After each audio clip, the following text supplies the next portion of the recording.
Thank you for the invite as well to introduce not only myself but the company. So my name is Nuno Chaves Frota. I'm solicitor of the Senior Courts of England and Wales, and I'm also civil law qualified, being a registered lawyer in Angola and in Portugal.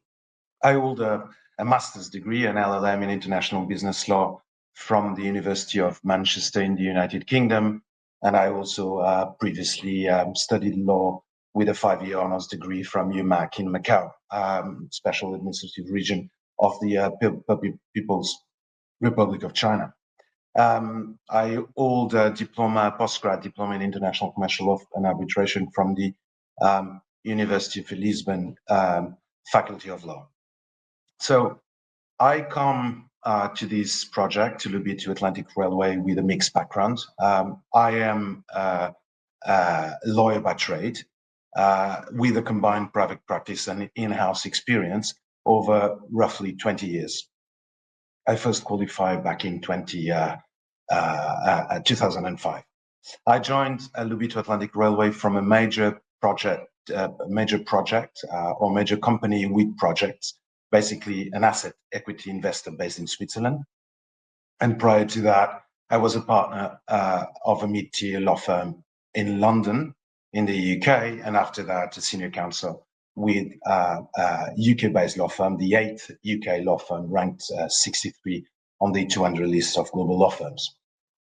Finally, back in 2012, I was a senior counsel for one of my current shareholders, Trafigura, a major trader, and I was involved with mid and downstream oil and mining projects, and my activities span across 7 African jurisdictions.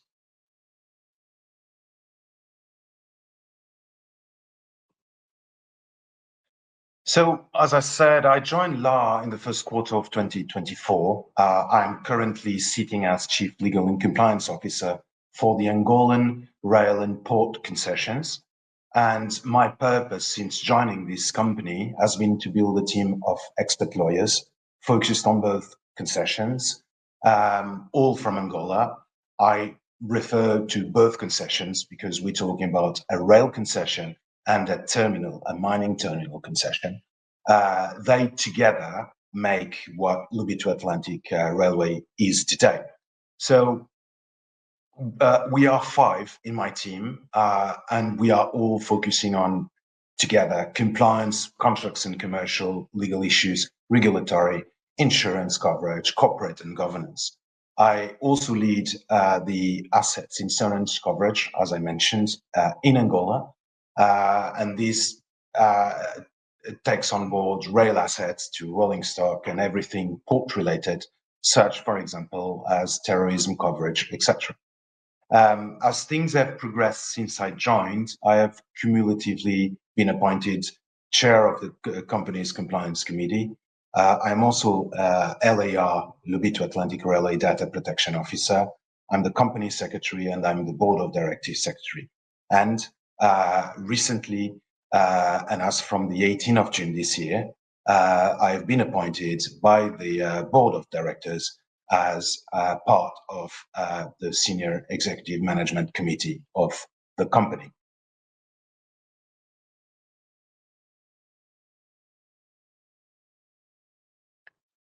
Well, in terms of the significant milestones that have been achieved of the project, I will be referring to the legal scope more than the other operational ones. But effectively, when I joined, there was no legal department per se. So I think the first thing that was done when I joined in February 2024 was identifying and recruiting local talent. By doing that, I made sure that I had the right assistance locally to oversee the overall legal aspects, legal and compliance aspects of the project, but also obviously to assist the operational team in getting the job done. That was the purpose of me coming back to Angola and being here on a permanent basis as chief legal. So my approach is very straightforward. it's a less to no fluff approach. By that, I mean that we focus together, myself and my team, on local contexts and singularities of the project. We take on board the country specs as well as the region.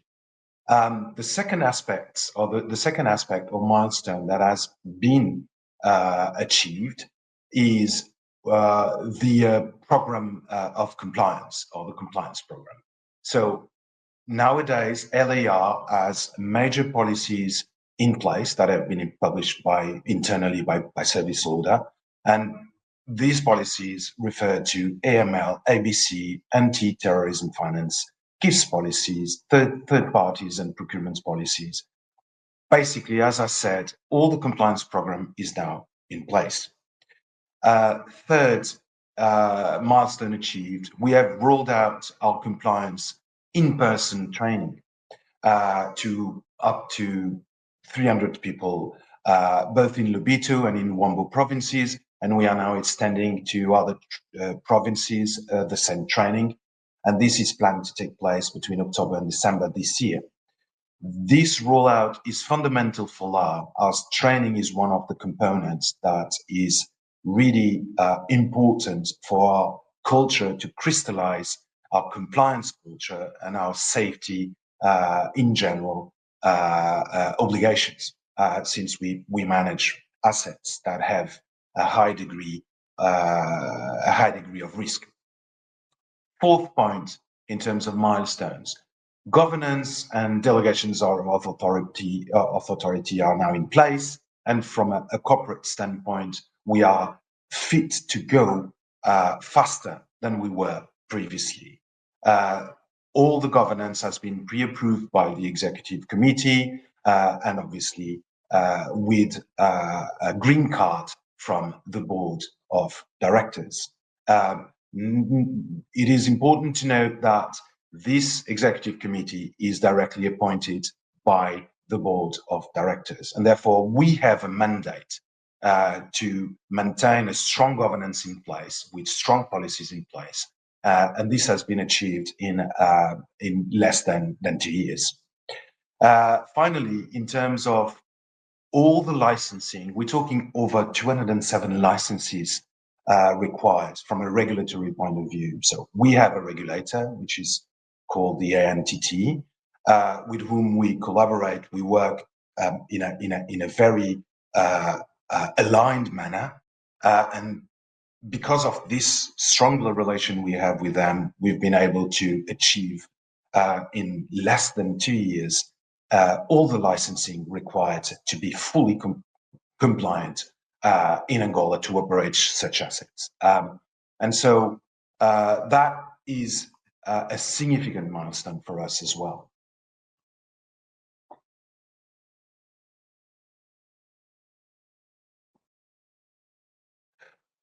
Well, I mean, there are several points here, but I would refer to 5 main points. And the first one would be the strategic logistics advantage of the corridor. So there are 2 aspects regarding this advantage. It is the shortest route to the Atlantic. So LAR, being a rail concession, offers DRC, direct rail access to the port of Lobito, vastly improving export capabilities compared to longer southern routes, the ones that we knew when we took over this concession. Note that there is somehow a misconception at times of what LAR concession is, and some people tend to think that the LAR concession is the Lobito corridor, and it's a misuse of names that may lead to confusion. I look at it as LAR operating and manage the railway concession from Lobito to Luau, being the Zambia side of it, not integrated in the LAR concession. So, as I said, shortest route is one strategic logistical advantage. The second one is the fact that we're talking about faster and cheaper transport. What does it mean? It means it can cut transit times by, I would probably say, 7 to 10 days and reduce shipping costs by roughly 30 to 40%. This efficiency is crucial for investors aiming to lower operational costs and enhance competitiveness. It's clear. The second point of my five bullet points is the surge in mining investment. So let's go back to the question. How important is this project in attracting investments to the region, in particular for the mining sectors in Angola and DRC? Well, in the DRC's copper belt and Katanga, where 70% of global cobalt and significant copper reserves lie, improved infrastructure can actually unlock an estimated $2 to $3 billion in new mining investments. And therefore, it will boost production by an expected average between 20 to 30% over the next decade. That's the first point in terms of the surge of mining investments. The second one is that it is important to refer always to the enormous potential of Angolan mines and the overall global interest in metals and minerals that are made or mined in Angola. And this has been the case for many years, but I think as we see a lot of infrastructure that allow the monetization of these investments, you will also see as a result a surge in other and more structured, perhaps, mining investments. The third point has to do with the attraction of international and strategic capital. You don't plan an investment if you don't have finance backup, obvious. So in 3 points, major global players are investing heavily, such as our shareholders, Trafigura and Mota-Engil, via our company, Lobito Atlantic Railway, who is a local Angolan company. And these major investments are driving infrastructure upgrades, backed by hundreds of millions of dollars of investments.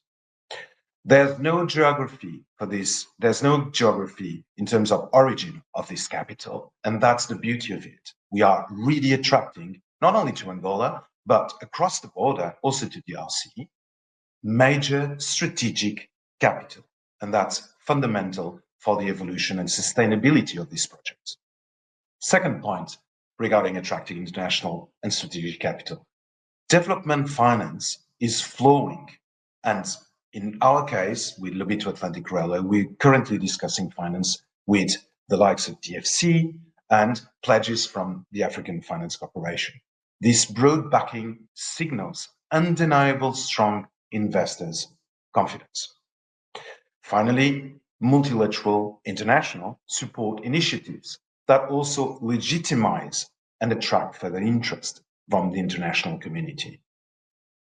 A fourth point has to do with broader economic and regional spillover effects. So let's put it this way. The corridor is not just mining.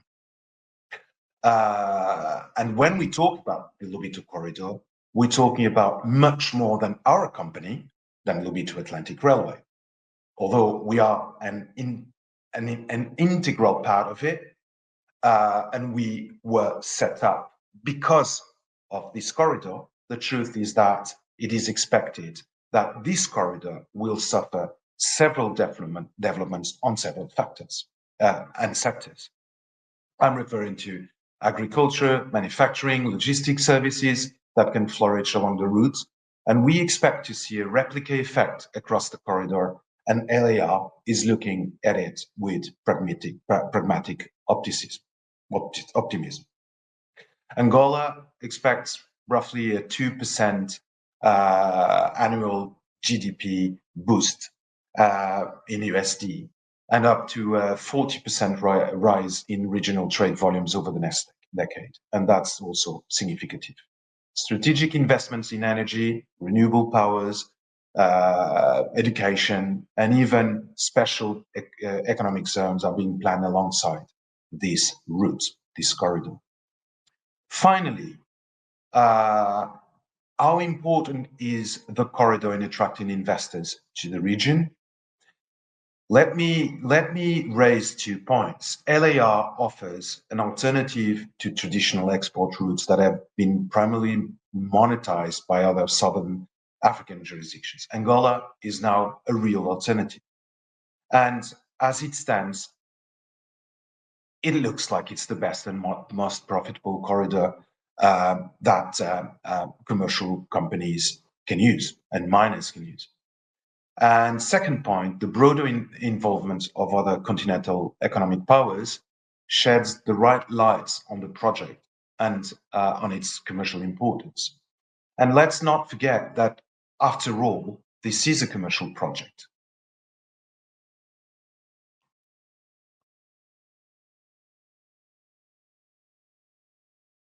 I think there will always be challenges. We are not fooling ourselves with not only the project and the difficulties in the region. We are very pragmatic. But as I used this expression before, we tend to be optimistic with our pragmatism. So, despite strong momentum, execution risks still exist. Let's look at the first one: regulatory fragmentation across several countries. We're talking about Angola, we're talking about DRC, we have referred Zambia. This fragmentation may or can delay seamless operations. We are very straightforward in relation to that. There's an effort that we need together to do. Second point is infrastructure gaps, such as unmodernized facilities, incomplete or inexistent logistic hubs. These may limit full corridor benefits. There's a lot of work being done. There's more work that needs to be done. Security concerns that may pose risks to rail safety and reliability, and this is therefore a primary concern. It is a concern because we deal with assets and people, and we want people to benefit from a safe environment. So safety first is actually embedded in all our policies and company culture today. Finally, coordination challenges across multi-donor frameworks and overlapping compliance standards.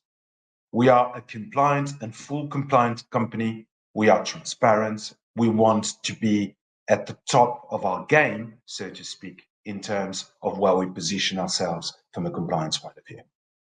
So, bottom line, for LAR, it is hugely important that we provide efficient access to global markets, that we limit or decrease costs by saving time to our clients, that we act as a platform for industrial diversification, that we manage to raise international capital to boost, to develop, to increase our efficiency and therefore our capacity.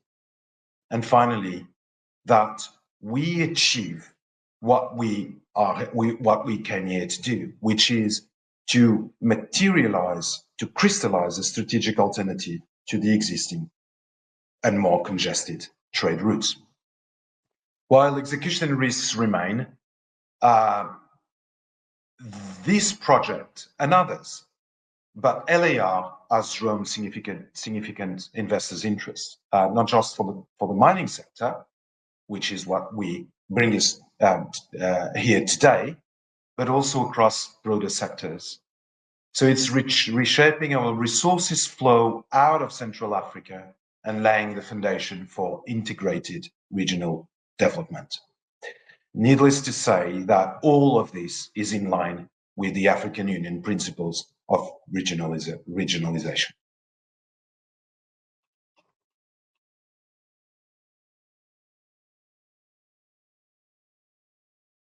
So before I answer this question on when I would foresee the project to be concluded, let me make a few preliminary considerations, and then I'll dive into project finalization. So for us, LAR and its sponsors, as well as, I believe, lenders, and Angola, DRC, and Zambia, backing up this project. So these lenders backing up this project, we do not see the Lobito corridor as just a transportation project, okay? We look at it as an historical and transformational project. For miners and for mining investors, this should represent a reliable, cost-effective export transport route that bypasses the current bottlenecks in and across southern Africa. It enhances investors' confidence due to international backing, and I'm referring to US finance, EU finance, DFIs, etc. It provides unprecedented access to global markets for Central Africa's vast mineral wealth, and especially copper and cobalt, but it's not exclusive. And finally, it's a catalytic regional integration, and it unlocks additional opportunities in infrastructure, logistics, and also energy. So it's difficult to foresee the project to be concluded because there is no end to such a project. It is all about development. So as long as for investors, especially mining investors, the Lobito corridor turns Angola, DRC, and Zambia into strategic, viable, lower risk and high return region, I do not see an end to this. And I think it will be beneficial for everyone involved, and mainly for the populations that we reach with our project. So despite some infrastructure and governance hurdles, it is already repositioned Central Africa as a core node in global critical minerals supply chain. So in a nutshell, I think that we will see within the next 5 to 10 years major changes from an infrastructure point of view that will benefit not only populations but also other projects that will come as with a replica effect of the ones that we are now implementing.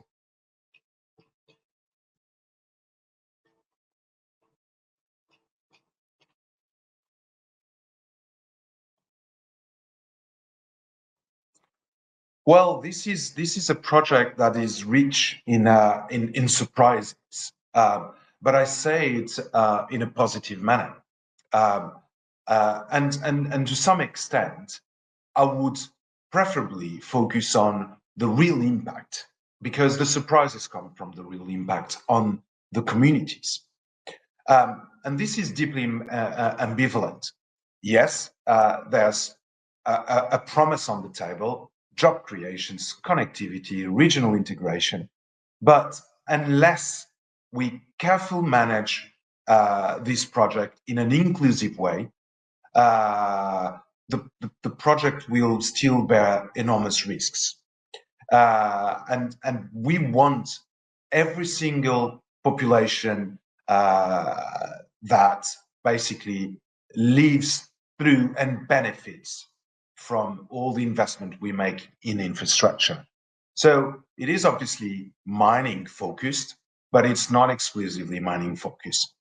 And this is not so much, as I said, a surprise, but it is the real impact. And the real impact is the surprise because it benefits everyone.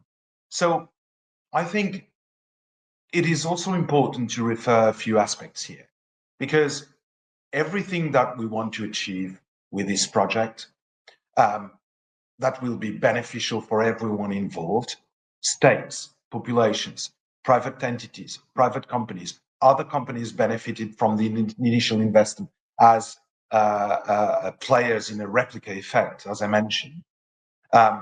They will need to understand a few points, a few factors. So on that basis, success hinges on structuring equitable contracts that lock in local value addition for both Angola and DRC on both sides, investing in health, education, and social infrastructure along the corridor, which is not something that can be done by only one company, cannot be achieved by one company only. There's a buy-in that is required at all times to make this work. The buy-in from several sides of society, commercial companies, states, governments, institutions, lenders. Third point, incorporating robust surveillance, anti-corruption measures, human rights safeguards.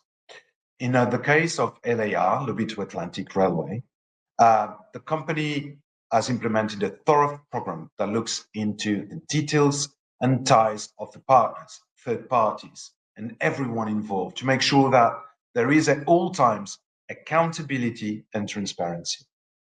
And finally, the success also hinges on ensuring transparency and meaningful participation from affected communities. This is fundamental for us. So it's not just about building a railway or uplifting, upgrading a mining terminal. It's about building sustainable and inclusive economies around this project.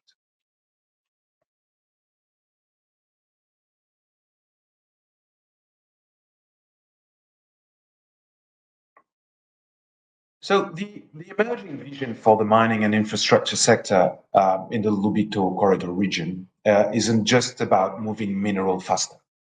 This is also a misconception.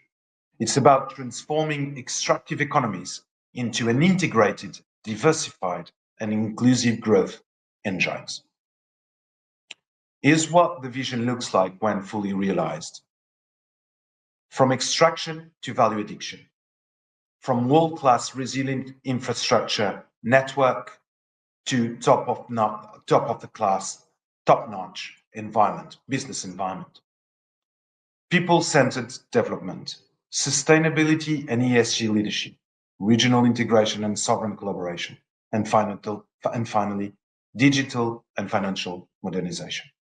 These aspects will basically crystallize the vision, not only in Angola, from where I stand as a legal practitioner, but also in the region. Never forget that effectively this project is transformational. It is about regional development.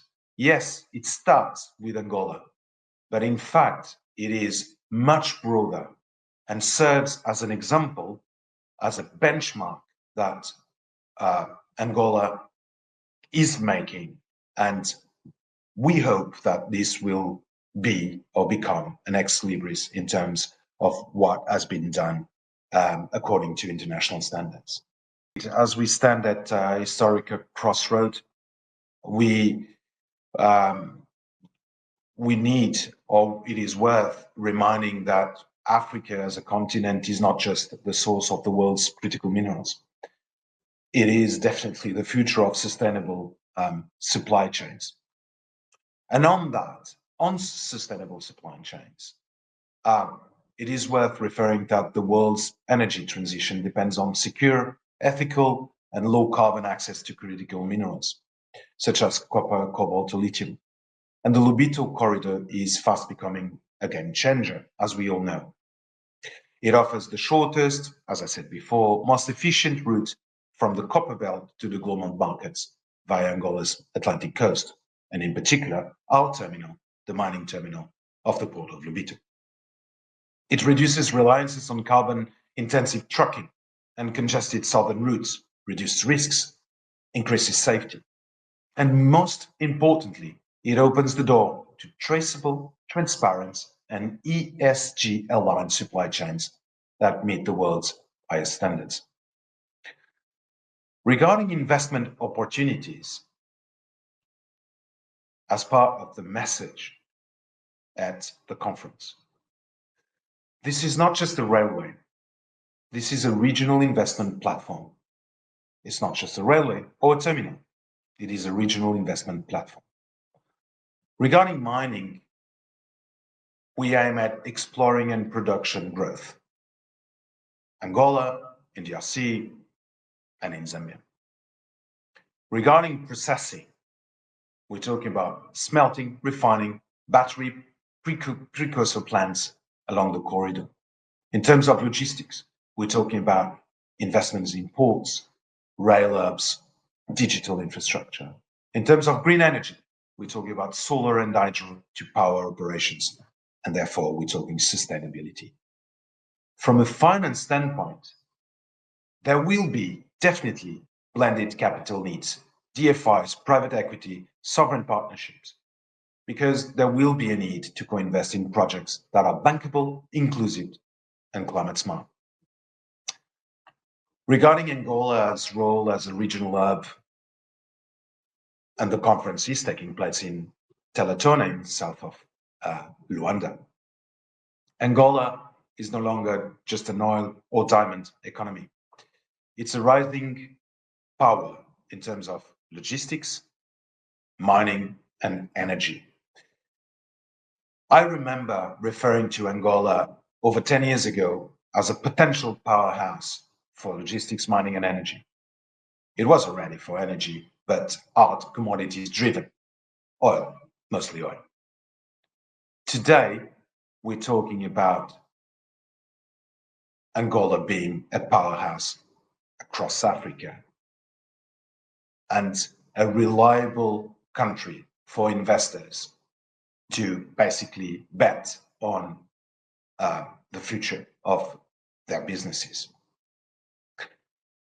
And needless to say that the port of Lobito and our port, the mining terminal, will expand into a key gateway to Central Africa. This is part of our vision as well. National reforms are increasing transparency and investors' confidence. There's no way around that. If you want international capital, if you want funding, you need to perform and you need to provide and tick all the necessary boxes to be able to be financed. And finally, Angola is now central to the future of responsible mineral sourcing for global clean energy markets. There's no way around that. And we are very happy to take part in this conference, also to convey this message.